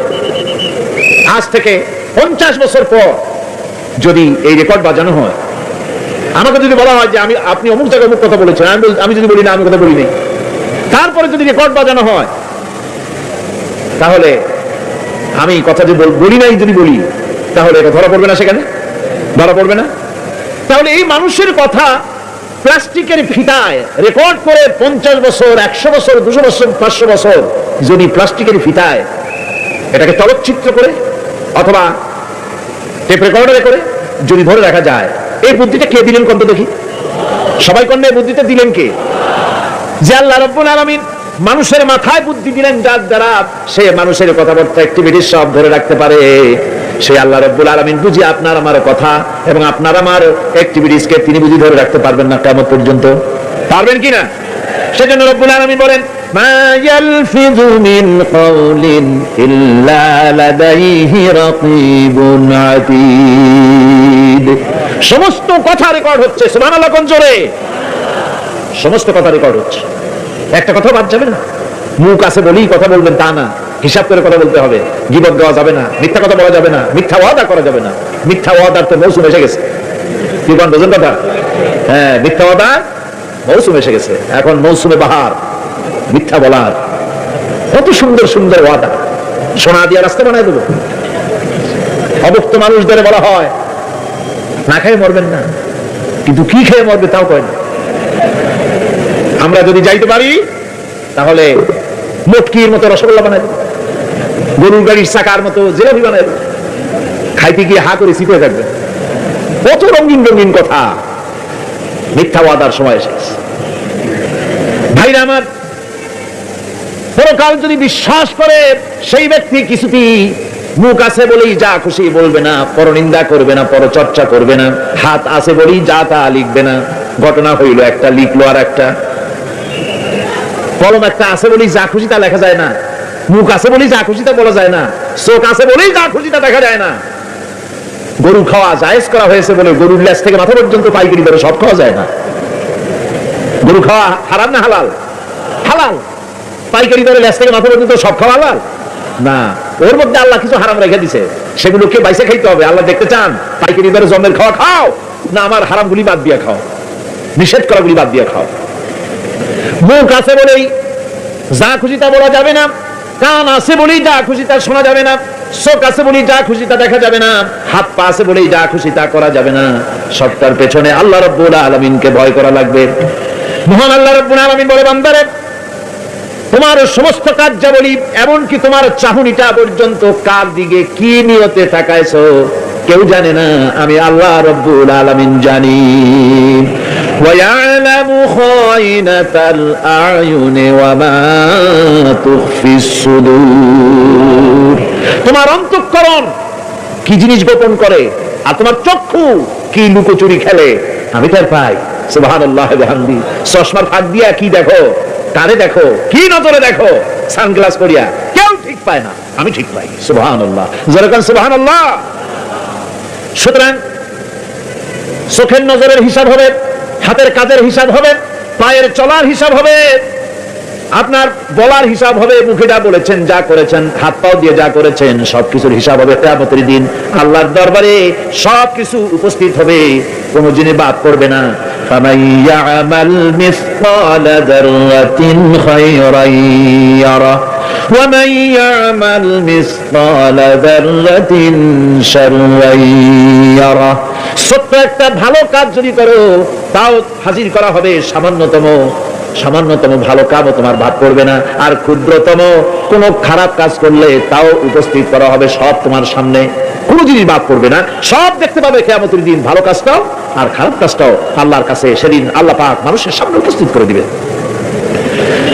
আল্লাহ পাক বলছেন, সেদিন এই জমিন তার ভিতরে যা লুকায়িত ছিল জমিন সব বের করে দেবে। কান্নাহুম জারাদুম মুনতাশির। টিড্ডি ফড়িংগুলি পোকাগুলি মাটির থেকে যেমন বেরোয়, এই মাটির ভিতরে যা আছে কিয়ামতের দিন সব মাটি বের করে দেবে। ইযা যুলজিলাতিল আরদু জিলজালাহা ওয়া আখরাজাতিল আরদু আসকালাহা ওয়া ক্বালাল ইনসানু মা লাহা। এই জমিনকে ঝাঁকি মারা হবে প্রবল এক ঝাঁকুনি, প্রবল এক ঝাঁকুনিতে এই পৃথিবীর মধ্যে যা কিছু আছে সব বেরিয়ে যাবে। সুবহানাল্লাহ, কইতে ইচ্ছা করে না মিয়ারা? এক ঝাঁকুনিতে পৃথিবী সব বের করে দেবে। মানুষ हैरान হয়ে বলবে, কি হয়েছে, এ মাটির হলোটা কি? আমার বন্ধুগণ, মানুষ हैरान হয়ে গিয়ে বলবে, মাটির কি হলো? আল্লাহ রাব্বুল আলামিন বলেন, ইয়াউমাইযিন তুহাদ্দিসু আখবারাহা বিআন্না রাব্বাকা আওহা লাহা। জমিনের উপরে যা ঘটেছে জমিনটা সব বের করে দেবে, সব প্রকাশ করে দেবে। আর এটা এই জন্য হবে যেহেতু তার রবের হুকুম হয়েছে, তার রব হুকুম করেছে বের করে দে। জমিনের ভিতরে আছে যা সব বেরিয়ে যাবে, আকাশ ভেঙে পড়বে, পাহাড় উড়ে যাবে, জমিনের ভিতরে যা আছে সব উপরে চলে আসবে। পৃথিবীতে সব শেষ, কিচ্ছু নাই, আকাশ নাই, পাহাড় নাই, সমুদ্র নাই, সব একাকার, চন্দ্র নাই, সূর্য নাই, তারকা নাই, গ্যালাক্সি নাই, মহাশূন্য নাই, সব শেষ। আল্লাহ রাব্বুল আলামিন সমস্ত ফেরেশতাদেরকে শেষ করে দিবেন। সকলের মওত হয়ে যাবে, কেউ আর থাকবে না, এমনকি হযরতে আজরাইল মালাকুল মওত তিনিও থাকবেন না, সব আল্লাহ রাব্বুল আলামিন মৃত্যু করে দিবেন। এরপরে আল্লাহ রাব্বুল আলামিন একা তিনি বলবেন, ইয়া দুনিয়া আইনা আনহারুকি, এ পৃথিবী তোর সেই সমুদ্রগুলো কোথায়, নদীগুলি কোথায়? ইয়া দুনিয়া আইনা আশজারুকি, হে দুনিয়া তোমার গাছগুলি কোথায়? এত বন বনানি এত গাছ ছিল। ইয়া দুনিয়া আইনা জিবালুকি, হে পৃথিবী তোর জমিনে যত পাহাড় ছিল পাহাড়গুলি কই? যত স্বৈরাচার ছিল জমিনের উপরে, যারা স্বৈরাচারী মনোবৃত্তি নিয়ে মানুষ ধ্বংস করেছে, দেশ ধ্বংস করেছে, মায়ের বুক খালি করেছে, ওই স্বৈরাচারগুলি কই? কোনো জবাব নাই। আল্লাহ পাক এরপরে বলবেন, লিমানিল মুলকুল ইয়াউম, কার রাজত্ব? আজকে রাজত্বটা কার? আল্লাহ তিনবার আওয়াজ দিবেন, আজকে রাজত্ব কার? আল্লাহ পাক যখন তিনবার করে ডাক দিবেন, কোনো জবাব নাই, কোনো জবাব নাই। কে জবাব দেবে? আল্লাহ রাব্বুল আলামিনের সামনে কার ক্ষমতা আছে কথা বলার? কেউ তো নাই, সব শেষ। আল্লাহ পাক বলবেন, লিল্লাহিল ওয়াহিদুল কাহ্হার, একমাত্র পরাক্রমশালী আল্লাহ রাব্বুল আলামিনের রাজত্ব আছে। সেই হাসরের মাঠে আমাদের সকলকে উপস্থিত হয়ে যেতে হবে। কেউ আমরা এখান থেকে বাঁচতে পারবো না, সবাইকে উঠতে হবে। অপরাধীরা সেখানে অসহায় হয়ে যাবে, অপরাধীরা অসহায় হয়ে যাবে। আল্লাহ পাক বলেন, ফাইদা জাআতিস সাখাতু ইয়াওমা ইয়াফিরুল মারউ মিন আখিহি ওয়া উম্মিহি ওয়া আবিহি ওয়া সাহিবাতিহি ওয়া বানিহি, অবশেষে যখন কান ফাটানো আওয়াজ আসবে, এই আওয়াজ সেদিন মানুষ নিজের মা বাপ ভাই বোন সব থেকে বিচ্ছিন্ন হয়ে যাবে, সব একের থেকে আরেকজন পালায় যাবে, হারায় যাবে, কেউ কাউকে আর খুঁজে পাবে না। সেদিন ওই কিয়ামতের মাঠে বিভীষিকাময় দৃশ্য, মানুষ হয়রান হয়ে যাবে। মাথার এক হাত অথবা অর্ধ মাইল অথবা এক বিগত এতটুকুন উপরে ওই প্রকাণ্ড সূর্যটার তাপ আসবে, গুনাহগারের মাথার চান্দি ফেটে গিয়া মগজগুলি গলে গলে নাক কান দিয়ে বেয়ে পড়তে লাগবে, জিহ্বাটা কুকুরের মতো ঝুলে নাভিস্থল পর্যন্ত পড়ে যাবে, মাটিটা সূর্যের উত্তাপে তামার মতো গরম হয়ে যাবে, সারা হাসর জুড়ে আওয়াজ হবে, পানি পানি পানি। মানুষেরা হয়রান হয়ে যাবে সেই হাসরের ময়দানে। এই চরম কষ্টের ভিতরে আল্লাহ রাব্বুল আলামিন বলেন, সেদিন দুটো ভাগ হয়ে যাবে, একদল মানুষের চেহারা আলোয় ঝলমল হয়ে যাবে, আর একদল মানুষের চেহারাগুলি কালো হয়ে যাবে। উজুহু ইয়াওমাইদিন মুসফিরাতুন দাহিকাতুন মুস্তাবশিরা ওয়া উজুহু ইয়াওমাইদিন আলাইহা গাবারা। আল্লাহ পাক বলেন, এক শ্রেণীর মানুষের চেহারা হাস্যোজ্জ্বল ঝলমলে হয়ে যাবে, আর এক শ্রেণীর মানুষের চেহারাগুলি কালো হয়ে যাবে। তারহাকুহা কাতারা উলাইকা হুমুল কাফারাতুল ফাজারা। হাস্যোজ্জ্বল স্বচ্ছন্দপূর্ণ সুন্দর উজ্জ্বল ঝলমলে চেহারা হবে ঈমান আনার কারণে, পরকালকে বিশ্বাস করার কারণে, আল্লাহ এবং রাসূলের কথা অনুযায়ী জীবন যাপনের কারণে চেহারাটা উজ্জ্বল হয়ে যাবে। আর আল্লাহর নাফরমানি, রাসূলের নাফরমানি, পরকালকে অস্বীকার করার কারণে কাফেরগুলির চেহারা, মুনাফিকগুলির চেহারা কালো হয়ে যাবে। তাদেরকে আলাদা করে দেওয়া হবে। ফামতাজুল ইয়াওমা আইয়ুহাল মুজরিমুন, মুজরিমদেরকে আলাদা করে দেওয়া হবে, দুইটা ভাগ হয়ে যাবে। এই চরম অবস্থা সৃষ্টি হবে কিয়ামতের ময়দানে। সেদিন রাসূল করিম সাল্লাল্লাহু আলাইহি ওয়াসাল্লাম উম্মতের জন্য সুপারিশ করবেন। সেই সুপারিশ যেন আমাদের করতে পারেন, সেজন্য আমাদেরকে তৈরি করতে হবে, সে ধরনের যোগ্য আমাদেরকে বানাতে হবে। বন্ধুগণ, এই পরকালীন জীবন, এর সম্ভাবনা, এটা যে হবে এবং সেই পরকালে আমাদের সকলকে যে উঠতে হবে, কিয়ামতে আল্লাহর কাছে জীবনের সবকিছুর জবাবদিহি করতে হবে, এই ভীতি সৃষ্টি করতে চায় আল্লাহ পাক মানুষের ভেতরে। আল্লাহ পাকের চাইতে মানুষের কল্যাণকামী আর কেউ আছে? চিল্লায় কোন আল্লাহর চাইতে, বিশ্ববাসীর সৃষ্টি জগতের কল্যাণকামী আল্লাহর চাইতে, রাসূলের চাইতে বেশি কেউ কি আছে? সে আল্লাহ পাক সব বলে দিলেন, ওপেন সিক্রেট করে দিলেন, সব গোপন ফাঁস করে দিলেন। কেমনে বিচার হবে, কেমনে কিয়ামত অনুষ্ঠিত হবে, কেমনে কি হবে, সব খুলে খুলে আল্লাহ পাক বলে দিলেন আমাদেরকে ভালো হওয়ার জন্য। কোরআনে কারীম বলছে লাইসাল বিররা আন তুওয়াল্লু ওয়ুজুহাকুম কিবালাল মাশরিকি ওয়াল মাগরিব। পূর্ব পশ্চিমে মাথা ঘুরানো, সার নত করা, মাথা ঘুরানো, মুখ ঘুরানো, এটাই কিন্তু সৎ কাজ এবং পুণ্যবান হওয়ার সৎ কাজ করার, নেককার হওয়ার জন্য যথেষ্ট নয়, বরং ওয়ালাকিন্নাল বিররা মান আমানা বিল্লাহি ওয়াল ইয়াউমিল আখির। প্রকৃতপক্ষে সৎকারী মুমিন, ভালো কাজ করা, প্রকৃত মুমিন, সত্যিকারের ভালো মানুষ, সত্যিকারের ইমানদার হওয়ার জন্য 10টি কাজ লাগবে। কয়টি কাজ? 10টি কাজ লাগবে। সেই 10টি কাজের একটি কাজ গত বছর আপনাদের খেদমতে আরজ করা হয়েছে, 2টি বলা হয়েছে, বাকি আজকে বললাম আরেকটা, হয়ে গেল 3টা। বাকি আছে কয়টা? 7টা। বাকি আছে আরো 7টা। পরকাল ভিত্তিক জীবনযাপন যদি করতে পারি তাহলে আমরা হব দুনিয়ার শ্রেষ্ঠ মানুষ। কোন আলহামদুলিল্লাহ। আল্লাহ রাব্বুল আলামিন বলেন কুল কুনু হিজারাতান আও হাদিদা।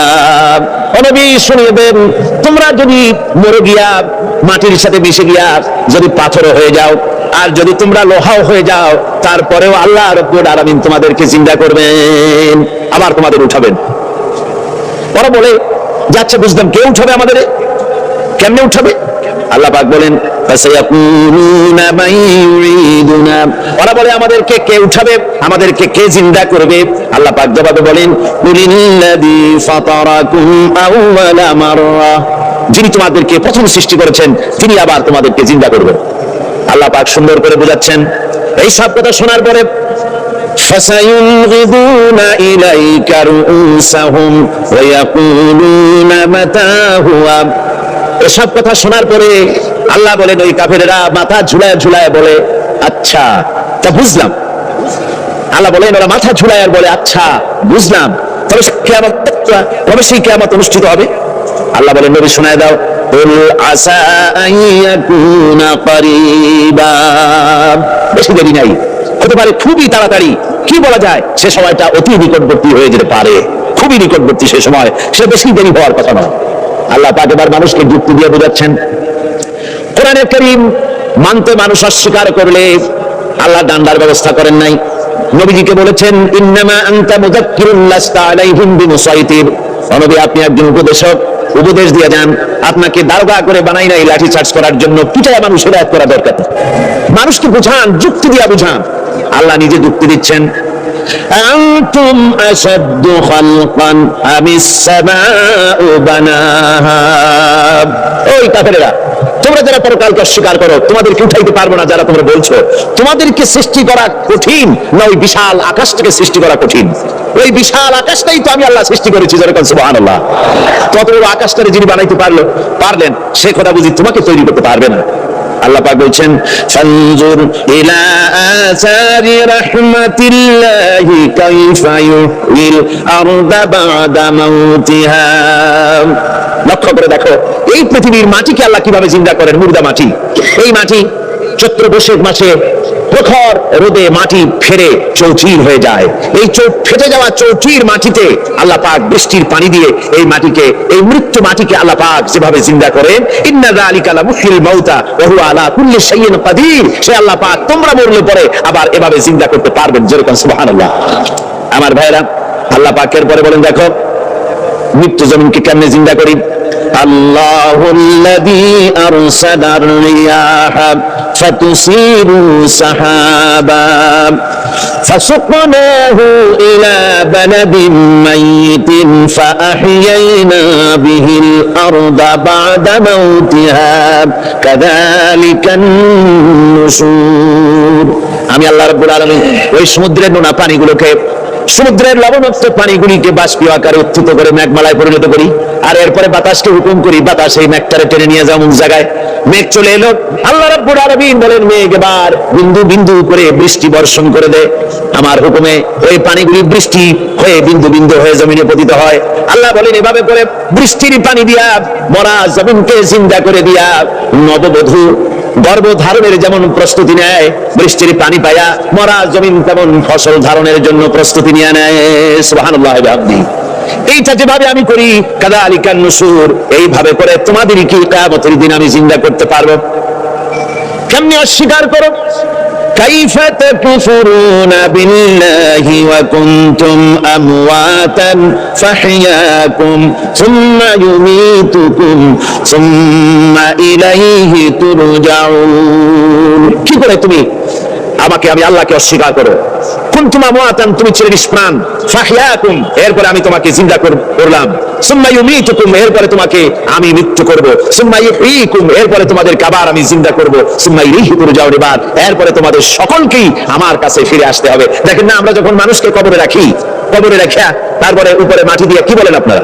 মিনহা খালাকনাকুম, পড়েন মিনহা খালাকনাকুম ওয়া ফিহা নুঈদুকুম ওয়া মিনহা নুখরিজুকুম তারাতান উখরা।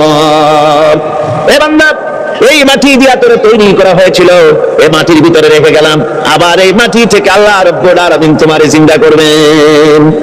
কিয়ামতের ময়দানে সকলকে উঠতে হবে সেখানে আল্লাহর দরবারে। আল্লাহ পাক বলছেন, বান্দা কেন অস্বীকার করো? ইন কুনতুম ফি রাইবিন মিনাল বাস ফাইন্না খালাকনাকুম মিন তুরাব। পরকালকে যারা অস্বীকার করো, কিয়ামতে উঠতে হবে, এটাকে কিভাবে অস্বীকার করো? চিন্তা করে দেখো, তুমি নিষ্প্রাণ মাটি ছিলে, সেই মাটি দিয়েই আমি তোমাকে তৈরি করেছি। আবার আল্লাহ পাক মানুষকে আরো বুঝান, কিয়ামত আছে, পরকাল হবে, আল্লাহর দরবারে উঠতে হবে। আলাম ইয়াকুনু ফাতাম মিন মানিজ্জি ইউমনা, তুমি কি মাতৃগর্ভে নিক্ষিপ্ত এক ফোঁটা পানি ছিলে না? সুম্মা কানা আলাকাতান ফাখালাকা ফাসাওয়া, এরপরে তোমাকে মাংসপিণ্ডে, জমাট রক্তে মাংসপিণ্ডে পরিণত করা হলো, এরপরে তোমাকে সুন্দর করে তোমাকে সুগঠিত করা হলো। فجعل منه الزوجين الذكر والأنثى, এরপরে মাতৃগর্ভের ভিতরে আমি এটাকে পুরুষ বানালাম, কন্যা সন্তান অথবা পুত্র সন্তানে পরিণত করলাম। এইটা যে পেরেছে, যিনি পেরেছেন, আলাইসা যালিকা বিকাদিরিন আলা আইয়ুহিয়াল মাউতা, সে আল্লাহর পক্ষে কি সম্ভব নয় যে তোমার মৃত্যুর পরে তিনি আবার জিন্দা করতে পারবেন? কি বলবেন, কি বলেন, সম্ভব না? কি পারবেন না? নিশ্চয়ই তিনি আবার কিয়ামতের মাঠে আমাদেরকে হাজির করতে পারবেন, এতে কোনো সন্দেহ নাই।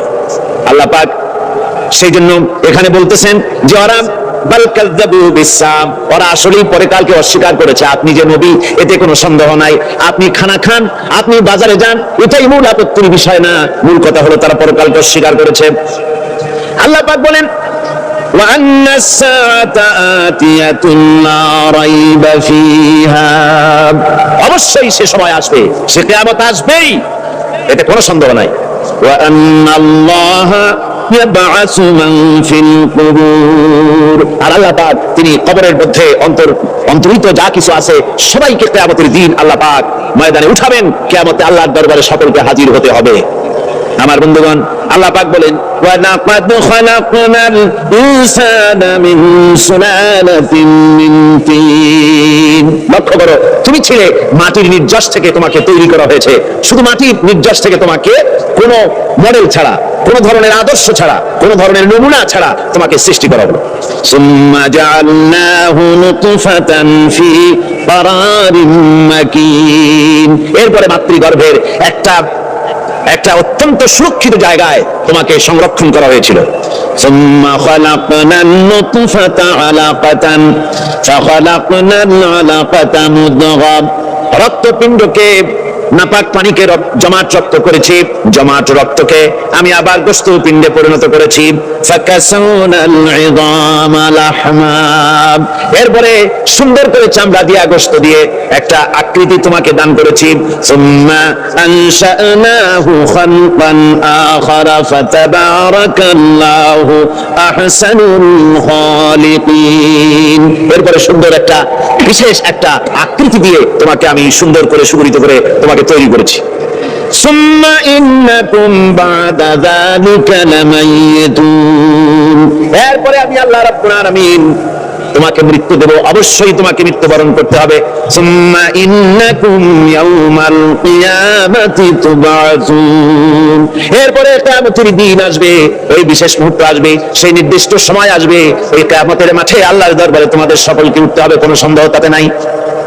আল্লাহ পাক বলছেন وَأَعْتَدْنَا لِمَنْ كَذَّبَ بِالسَّاعَةِ سَعِيرًا।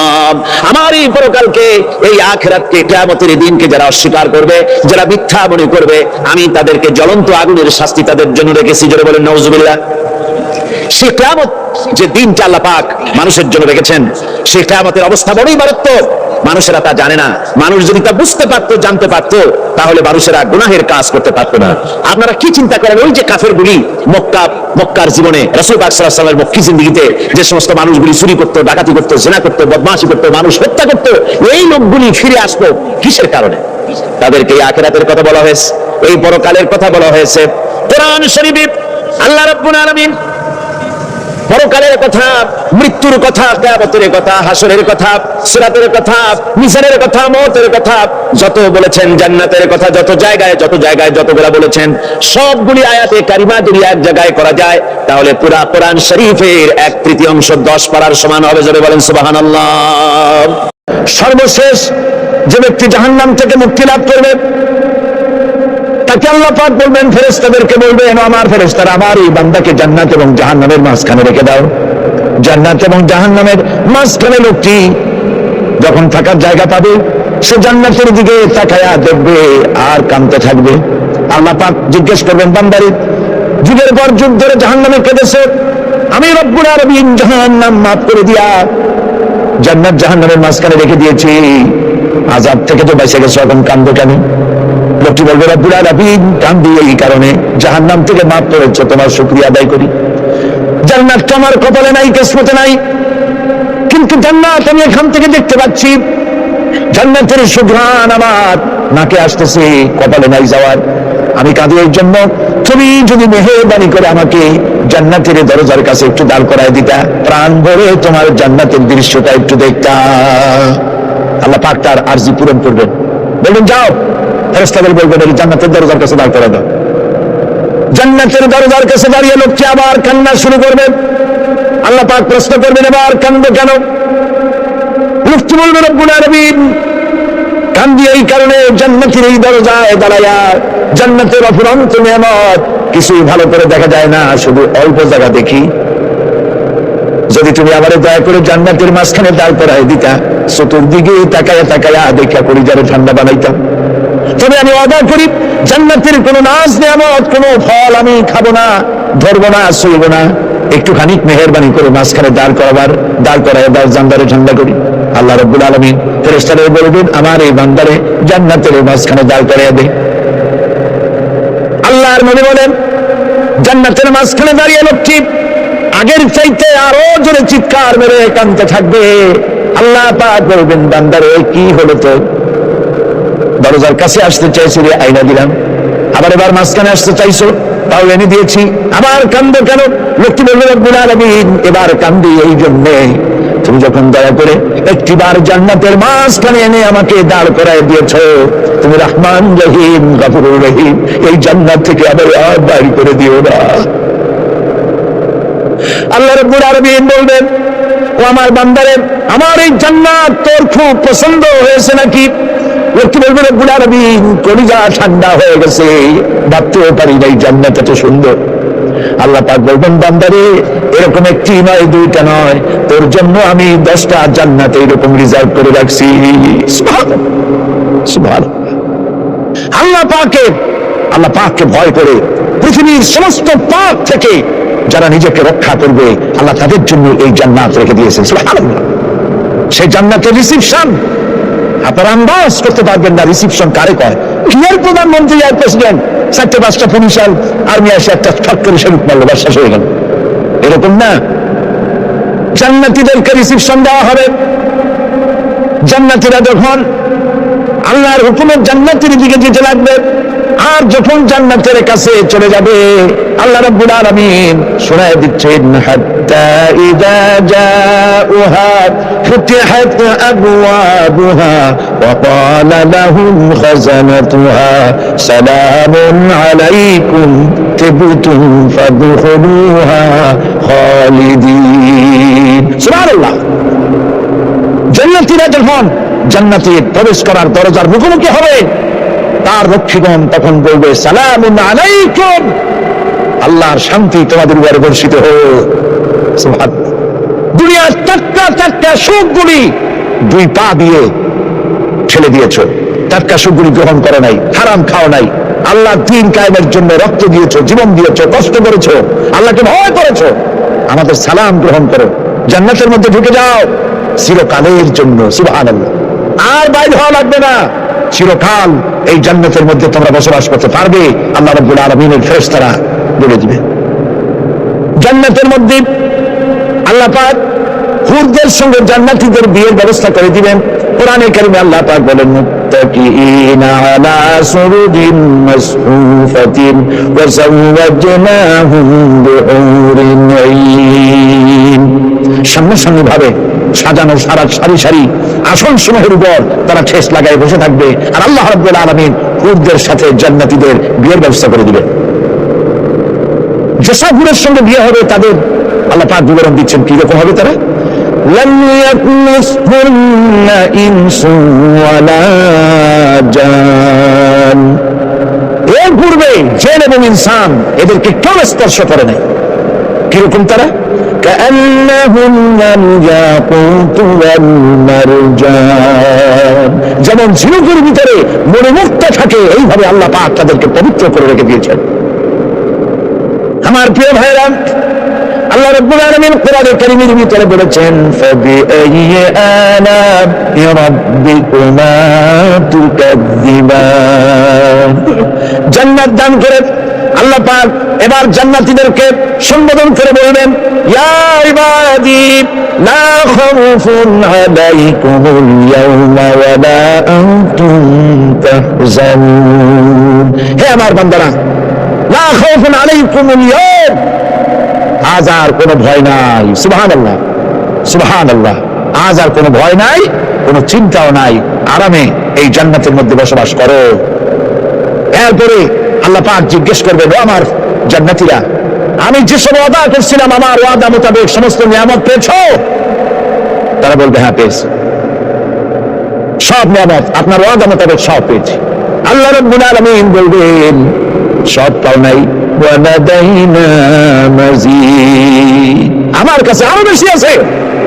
সুবহানাল্লাহ, আমার কাছে আরো বেশি আছে। জান্নাতীরা বুঝবে না সে আরো বেশিটা কি, এর থেকে আর বেশি কি। প্রিয় ভাই সব, নবী করিম সাল্লাল্লাহু আলাইহি ওয়াসাল্লাম বলেছেন জান্নাতের সুখ আর শান্তি কোন চোখ নাই যা দেখেছে, যা কোন অন্তঃকরণ নাই যা কল্পনা করতে পেরেছে। এই জান্নাত মুত্তাকিদের জন্য আল্লাহ রাখছেন। সুবহানাল্লাহ। জান্নাতীরা ভাবতেও পারবে না সেই নিয়ামতগুলি কি।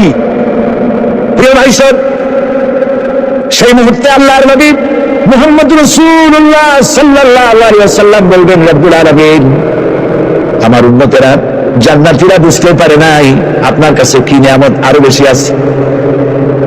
আমার এই উম্মতেরা জান্নাতীরা আপনার ওয়াদা মোতাবেক সব পেয়েছে, কিন্তু একটি জিনিস এখনো তাদের কিসমতে হয় নাই। সেই জিনিসটা হলো যারা তার রবকে না দেখে শুধু কোরআন আর হাদিসের কথা শুনে আরামের ঘুম হারাম করে তাহাজ্জুদের নামাজ আদায় করেছিল, চোখের পানি ফেলেছিল।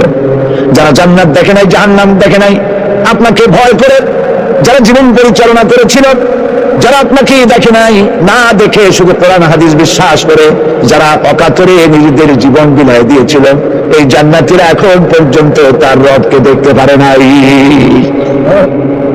আল্লাহ রাব্বুল আলামিন তার সামনে থেকে ৭০,০০০ পর্দা সরে যাবে। আল্লাহ পাক বান্দাদের আরজি পুরা করার জন্য জান্নাতীদের সামনে তিনি জালোয়া ফরজ হবে।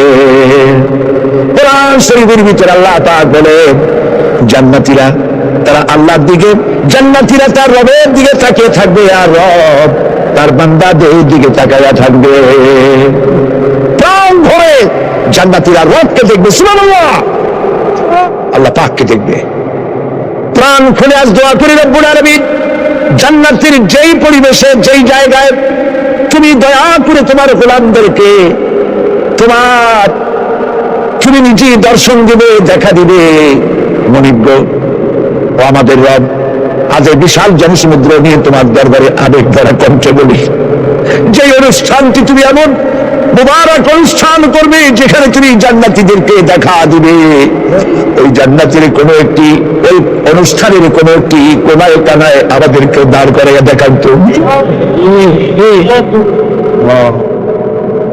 ভাই সব আল্লাহ রাব্বুল আলামিন মানুষের সামনে এত সব নিয়ামত রেখেছেন, এই জান্নাত দান করবেন। এরপরে আল্লাহ রাব্বুল আলামিন কোরআনে কারীমের মধ্যে বলেছেন, রব্বিস সামাওয়াতি ওয়াল আরদি ওয়া মা বাইনাহুমার রাহমানি লা ইয়ামলিকুনা মিনহু খিতাবা। এসব পুরস্কার রয়েছে তোমাদের সেই রবের পক্ষ থেকে যিনি আকাশ আর জমিনের মালিক। সুবহানাল্লাহ বলবেন না? যার সামনে কথা বলার ক্ষমতা কারো হবে না। এটি একটি মারাত্মক কথা। কিয়ামতের দিন আল্লাহর দরবারে কেউ কথা বলতে পারবে না আল্লাহর নির্দেশ ছাড়া। একটি আকীদা পরিষ্কার করে নিয়ে যান আপনাদের। সে আকীদাটা এভাবে পরিষ্কার করুন, কোন পীর সাহেব, কোন খাজা বাবা, কোন মাওলানা, কোন মুহাদ্দিস, কোন বুজুর্গ আপনাকে সুপারিশ করতে পারবে না যদি না আল্লাহ পাক তাকে কথা বলার তৌফিক না দেয়। মনে থাকবে এটা। আয়াতুল কুরসির ভিতরে আমরা পড়ি, মান যাল্লাযী ইয়াশফাউ ইনদাহু ইল্লা বিইযনিহি।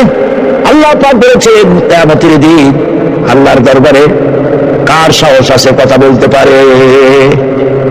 মান যাল্লাযী ইয়াশফাউ ইনদাহু ইল্লা বিইযনিহি। আল্লাহর অর্ডার ছাড়া, হুকুম ছাড়া আল্লাহর সামনে কথা বলা সেদিন কেউ থাকবে না। সুবহানাল্লাহ। কেউ কথা বলতে পারবে না। সুপারিশ করতে হবে আল্লাহ যারে বলেন তুমি করো, অমুকের জন্য করো, সেই ব্যক্তি শুধু তার জন্যই করতে পারবে, আর কেউ কথা বলতে পারবে না। সেই কঠিন হাসরের ময়দান যেদিন শুধুমাত্র আল্লাহ পাক কথা বলবেন, আর যারে বলতে বলবেন সেই কেবলমাত্র বলতে পারবে। সুপারিশ এটি আল্লাহ পাক কিয়ামতে পারমিশন দিলে বলা যাবে।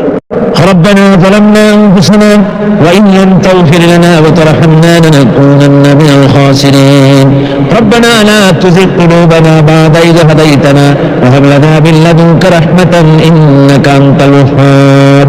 হে আল্লাহ তাআলা, হাজার হাজার মুসলমান নরনারী ঠান্ডাকে উপেক্ষা করে তোমার দ্বীনের কথা শোনার জন্য, কোরআনে কারীমের কথা শোনার জন্য এই মাঠে হাজির হয়েছে। আল্লাহ তুমি দয়া করে মেহেরবানি করে আলোচনার সওয়াবটুকু হুজুরে পূর্ণ সাল্লাল্লাহু আলাইহি ওয়াসাল্লামের রূহ মুবারকে পৌঁছে দাও। রব্বুল আলামিন, আমাদের মধ্য থেকে যাদের মা বাপ দুনিয়া থেকে জনমের মতো বিদায় হয়ে গেছে, আল্লাহ কবরে যদি আযাব থাকে দয়া করে আযাব মাফ করে দাও। আল্লাহ আমাদের মা বাপের উপরে তোমার রহমত নাযিল করো। রব্বিরহামহুমা কামা রব্বায়ানি সগীরা। রব্বিরহামহুমা কামা রব্বায়ানি সগীরা। আল্লাহ রাব্বুল আলামিন, এই মাহফিলে যত লোক আছি আমরা, কার কোন ব্যাধি আছে, রোগ আছে, আমরা তুমি ভালো করে জানো। আমাদের প্রত্যেকের ব্যাধিকে তুমি শিফায়ে আজরা দান করে দাও। اللهم حبب إلينا الإيمان وزينه في قلوبنا وكره إلينا الكفر والفسوق والعصيان واجعلنا من الراشدين ربنا تقبل منا إنك أنت السميع العليم وتب علينا إنك أنت التواب الرحيم سبحان ربك رب العزة عما يصفون وسلام على المرسلين الحمد لله رب العالمين واجعل آخر كلمتنا عند الموت لا إله إلا الله محمد رسول